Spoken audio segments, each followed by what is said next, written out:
محمدًا رسول الله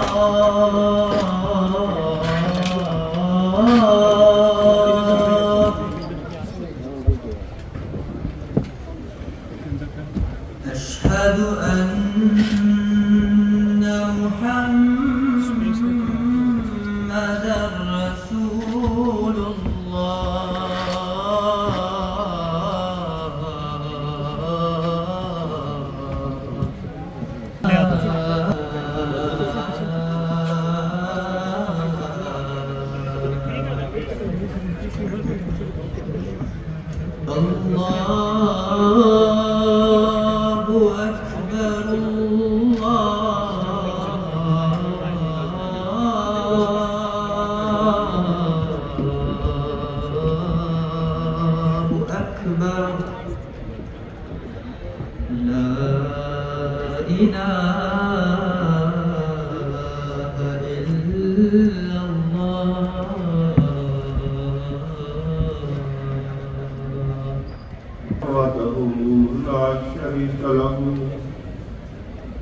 وأشهد أن محمدًا عبده ورسوله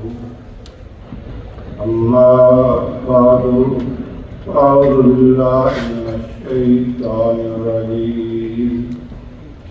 بسم الله الرحمن الرحيم اس آخری زمانے میں ایک ایسا انقلاب رونما ہونا ہے جس کی خبر ابتدا سے انبیاء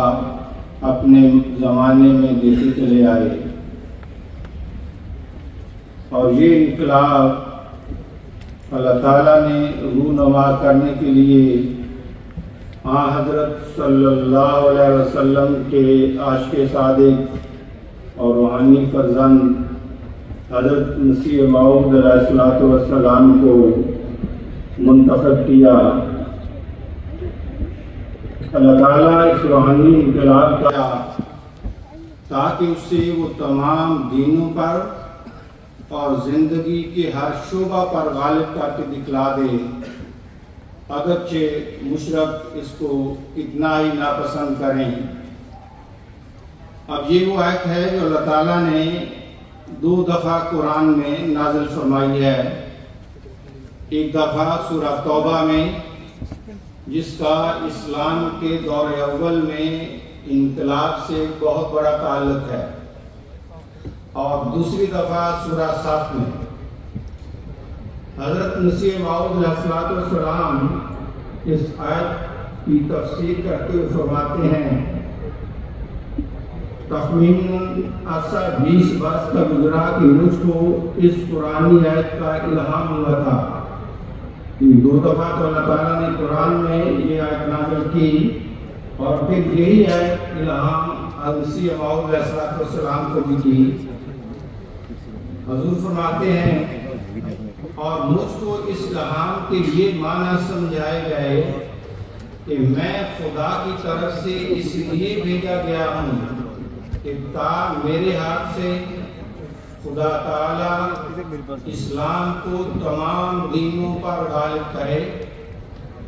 اور اس جگہ یاد رہے کہ یہ قرآن شریف میں ایک عظیم الشان پیش گوئی ہے جس کی نسبت علماء محققین کا اتفاق ہے کہ یہ مسیح موعود کے ہاتھ پر پوری ہوگی۔ سو جس قدر اولیاء اور ابدال مجھ سے پہلے گزر گئے ہیں، کسی نے ان میں سے اپنی تائیں اس پیشگوئی کا مصداق نہیں ٹھہرایا، اور نہ یہ دعویٰ کیا کہ اس آیت مذکورہ والا کو مجھ کو اپنے حق میں الہام ہوا ہے، لیکن جب میرا وقت آیا تو مجھے یہ الہام ہوا اور مجھ کو یہ بتلایا گیا اس آیت کا مصداق تو ہے، یعنی حضرت مسیح موعود علیہ السلام، اور تیرے ہی ہاتھ سے اور تیرے ہی زمانہ میں دین اسلام کی فوقیت دوسرے دینوں پر ثابت ہوگی۔ تو اللہ تعالیٰ یہ ہے جو روحانی انقلاب وبا کرتا ہے، اور اس انقلاب کو برپا کرنے کے لیے ہمیشہ اس کی دو سنتیں ہیں، وہ اپنی دو قدرتیں دکھاتا ہے۔ پہلی قدرت تو نبی کے وجود کے رنگ میں آتی ہے، اور دوسری پھر اس کے بعد خلافت کے رنگ میں۔ علیہ الصلوۃ والسلام کے بعد خلافت کا جو سلسلہ قائم کیا، ہم سارے اس کے یہ انقلاب آہستہ آہستہ آہستہ آہستہ پورے عالم پہ پھیل رہا ہے، اور اس لیے مسیح موعود علیہ الصلوۃ والسلام نے درمیان میں آنے والے مشکل حالات یہ اللہ تعالیٰ اپنے انبیاء کو دکھاتا جاتا ہے۔ ان سب کو دیکھتے ہوئے فتح اسلام اپنی جو تحریر ہے، کتاب ہے، اس میں فرمایا سچائی کی فتح ہوگی اور اسلام کے لیے پھر تازگی اور روشنی کے دن آئیں گے جو پہلے وقتوں میں آ چکے، اور وہ آفتاب اپنے پورے کمال کے ساتھ پھر چڑھے گا جیسا کہ پہلے چڑھ چکا ہے، لیکن ابھی ایسا نہیں، ضرور ہے کہ آسمان اسے چڑھنے سے روکے رہے۔ اب وہ انقلاب خدا تعالیٰ کی طرف سے فیصلہ ہو چکا ہے۔ اب حضور فرماتے ہیں کہ وہ انقلاب رکا ہے، اور اس کے روکنے کی جو آگے وجہ بیان فرمائی، اس کا ہم اشارے کی ذات سے تعلق ہے۔ ہم جن کو خدا نے یہ توفیق دی کہ مسیح موعود علیہ السلام کو مان لیا، ہمیں چاہیے کیا؟ یہ انقلاب ہم کیسے اپنے قریب کر سکتے ہیں؟ فرمایا آسمان سے چڑھنے سے روکے رہے جب تک کہ محنت اور جافشانی سے ہمارے جگر خون نہ ہو جائیں، اور ہم سارے آراموں کو اس کے ضرورت کے لیے نہ کھو دیں، اور اعزاز اسلام کے لیے ساری ذلتیں قبول نہ کر لیں۔ اسلام کا زندہ ہونا ایک فدیہ مانگتا ہے۔ وہ کیا ہے؟ ہمارا اسی راہ میں مرنا۔ یہی موت ہے جس پر اسلام کی زندگی، مسلمانوں کی زندگی اور زندہ خدا کی تجلی موقوف ہے، اور یہی وہ چیز ہے جس کا دوسرے لفظوں میں اسلام نام ہے۔ اسی اسلام کا زندہ کرنا خدا تعالیٰ اب چاہتا ہے۔ اب یہ جو مسیح موعود علیہ الصلوۃ والسلام نے فرمایا کہ اسی راہ میں مرنا، دوسری جگہ آپ نے اس کی وضاحت فرمائی کہ اس موت سے مراد یہ ہے کہ ہماری مرضی نہ ہو، ہمارا اٹھنا بیٹھنا چلنا سونا جاگنا یہ خدا کی رضا کے لیے ہو۔ حضور انور اید اللہ تعالیٰ بن نصر عزیز نے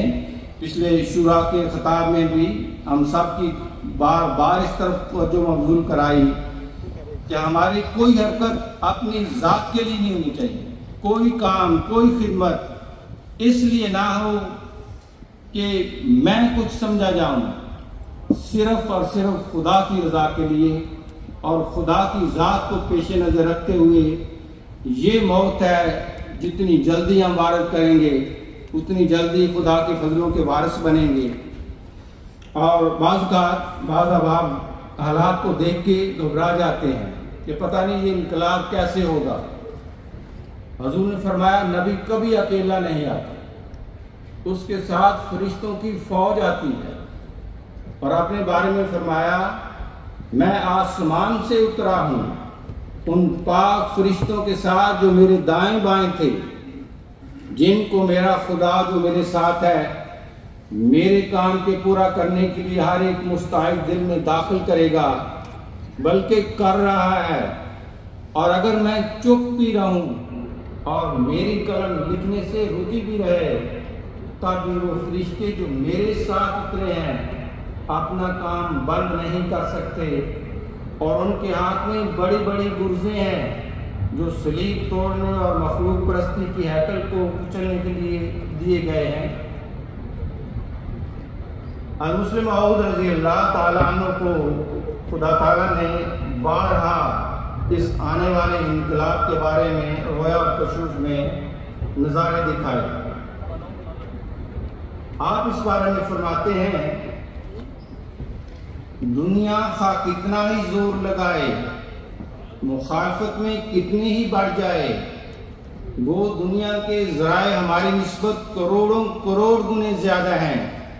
یہ ایک قطعی اور یقینی بات ہے کہ سورج ٹل سکتا ہے،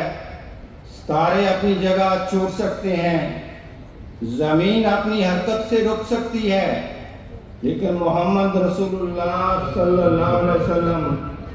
اور اسلام کی فتح میں اب کوئی شخص روک نہیں بن سکتا۔ قرآن کی حکومت دوبارہ قائم کی جائے گی اور دنیا اپنے ہاتھوں سے بنائے ہوئے بتوں یا انسانوں کی پوجا کو چھوڑ کر خدائے واحد کی عبادت کرنے لگے گی، اور باوجود اس کے کہ دنیا کی حالت اس وقت قرآن تعلیم کو قبول کرنے کے خلاف ہے۔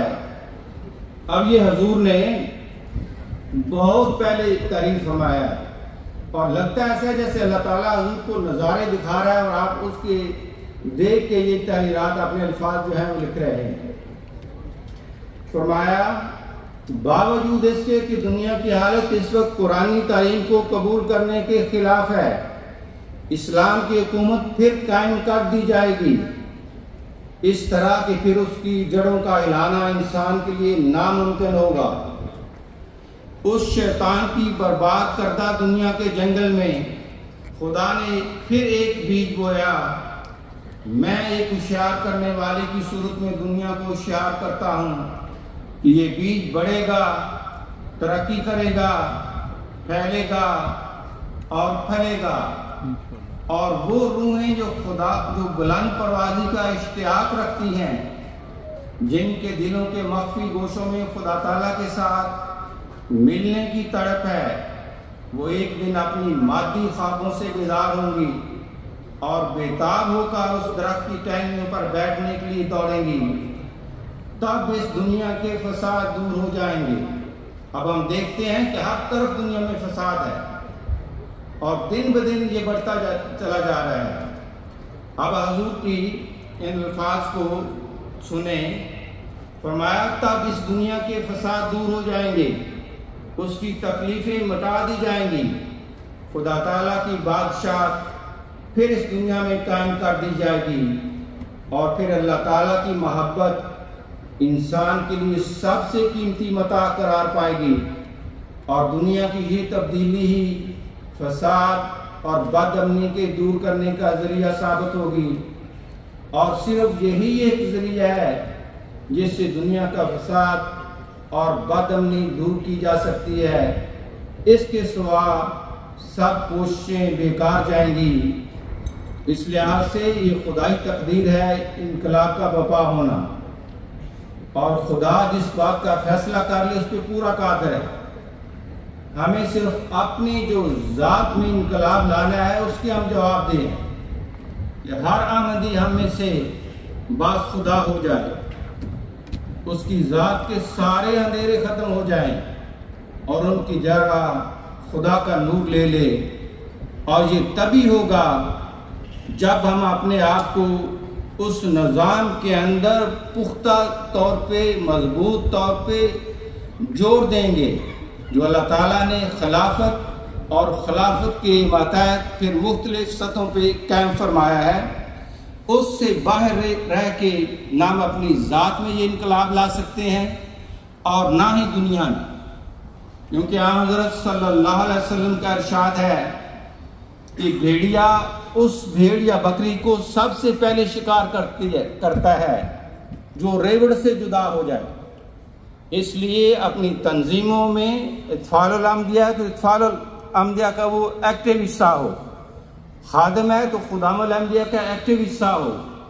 اسی طرح انصار، لجنات، ناصرات اس نظام کا ایکٹیو حصہ رہیں گے تو یہ بھیڑیا جس کو شیطان کہا جاتا ہے اس سے محفوظ رہ سکتے ہیں، ورنہ اس نظام سے ہٹ کے کوئی حفاظت کا قلعہ نہیں۔ اس لحاظ سے ہمارا فرض بنتا ہے کہ اپنی ذات کو اور اپنی اولاد کو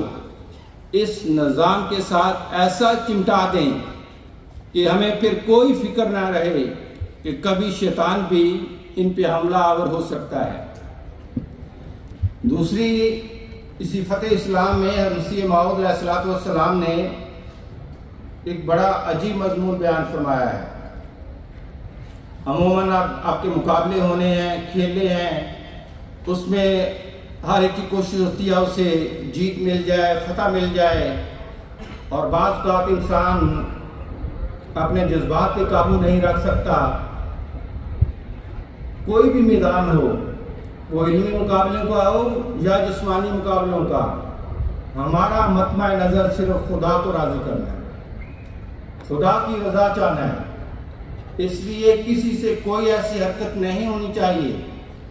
جو خدا کی رضا کے خلاف ہو۔ اپنے جذبات پہ قابو رکھنا ہر ایک کا فرض ہے، اور اپنے بھائی کی عزت اور احترام کو برقرار رکھنا، وہ کھیل کا میدان ہو یا کوئی ہو، یہ بھی ہر ایک کا فرض ہے۔ اس لحاظ سے مسیح موعود علیہ السلام نے بڑا عجیب الفاظ وہاں استعمال فرمائے ہیں۔ آپ فرماتے ہیں کہ فتح و شکست پہ نظر رکھنا ایک محجوبانہ خیال ہے، کہ جو لوگ یہ کہتے ہیں نا فتح یا شکست پہ اپنا فوکس رکھتے ہیں، یہ تو ان لوگوں کا خیال ہے جو بھی پردوں میں گم ہیں، انہیں خدا کا عرفان نہیں ہوا۔ آگے فرمایا سچائی کے عاشق تو سچائی ہی کو چاہتے ہیں، خواہ وہ فتح کی صورت میں حاصل ہو یا شکست کے پیرایا میں۔ تو یہ ہم میں سے ہر ایک کا موٹو ہے، ہم نے ہر صورت سچائی پہ قائم رہنا ہے۔ اللہ تعالیٰ ہمیں یہ دن بھی اور آئندہ زندگی بھی ایسے گزارنے کی توفیق عطا فرمائے کہ ہم خلیفہ وقت کے لیے پورا تو لائن بن جائیں، اور ہماری طرف سے خلافت کے لیے ہمیشہ خوشی کی خبریں پہنچیں۔ آمین ثم آمین۔